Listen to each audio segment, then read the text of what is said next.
326 BC. Jhelum नदी के किनारे एक ऐसी टक्कर होने वाली थी जिसने इतिहास की दिशा बदल दी।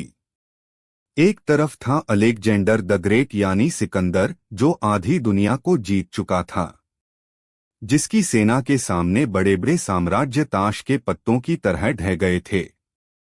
लेकिन दूसरी तरफ खड़ा था भारत का एक ऐसा सपूत, एक ऐसा राजा जिसे न तो सिकंदर का खौफ था और न ही मौत का डर।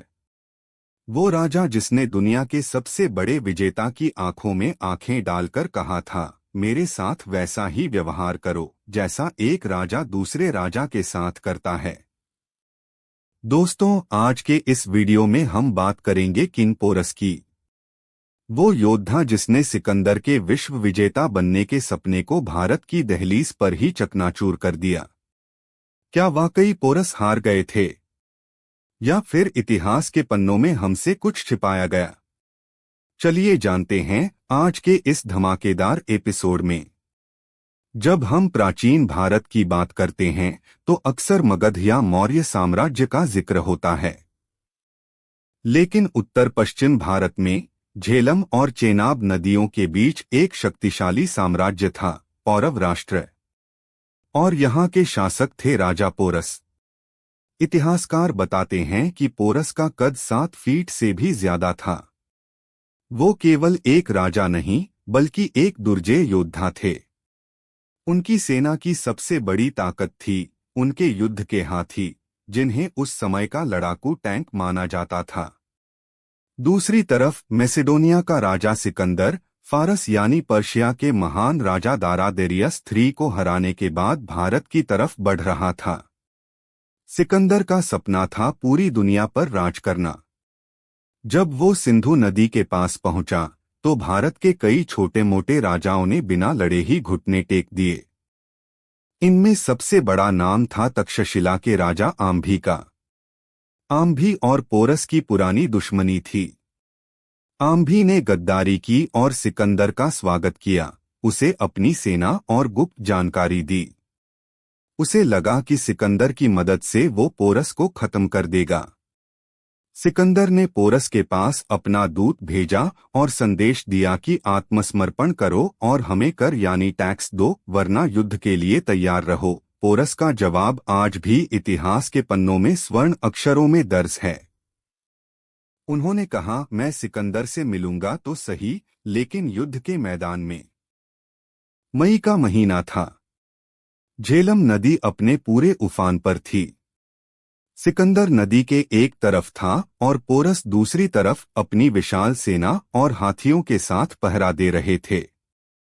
सिकंदर के लिए नदी पार करना लगभग असंभव था। यहाँ सिकंदर ने अपनी मशहूर युद्ध नीति का इस्तेमाल किया। उसने कई रातों तक अपनी सेना को यहाँ वहाँ मार्च कराया ताकि पोरस भ्रमित हो जाए। फिर एक तूफानी रात में, जब बारिश बहुत तेज थी, सिकंदर ने पोरस की नजरों से बचकर नदी के एक गुप्त हिस्से से अपनी 11,000 चुनिंदा सेना के साथ नदी पार कर ली। जैसे ही सुबह हुई, पोरस को पता चला कि सिकंदर नदी पार कर चुका है। युद्ध शुरू हुआ। पोरस के हाथियों ने यूनानी सेना में तबाही मचा दी।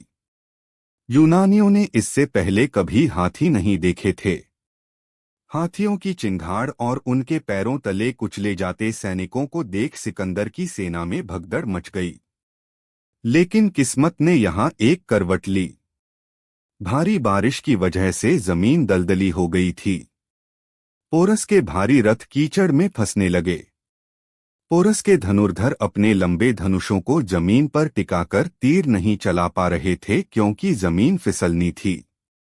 सिकंदर ने इस मौके का फायदा उठाया और अपनी बेहतरीन घुड़सवार सेना से पोरस की सेना को चारों तरफ से घेर लिया। यूनानी सैनिकों ने हाथियों की आंखों पर वार करना शुरू कर दिया, जिससे हाथी पागल होकर अपनी ही सेना को कुचलने लगे। युद्ध के अंत तक पोरस के सेनापति और उनके पुत्र वीरगति को प्राप्त हो चुके थे। पोरस खुद बुरी तरह घायल थे, लेकिन उन्होंने हथियार नहीं डाले। वो अपने हाथी पर बैठकर आखिरी दम तक लड़ते रहे। सिकंदर पोरस की वीरता देखकर दंग रह गया। उसने अपने मित्र को पोरस के पास भेजा और उनसे आत्मसमर्पण करने को कहा। जब पोरस को बंदी बनाकर सिकंदर के सामने लाया गया तो उनके चेहरे पर हार का कोई गम नहीं था, बल्कि एक शेर जैसी दहाड़। सिकंदर ने पोरस की आंखों में देखते हुए पूछा, पोरस, तुम्हारे साथ कैसा व्यवहार किया जाए? पोरस ने बिना झिझके जवाब दिया, जैसा एक राजा दूसरे राजा के साथ करता है।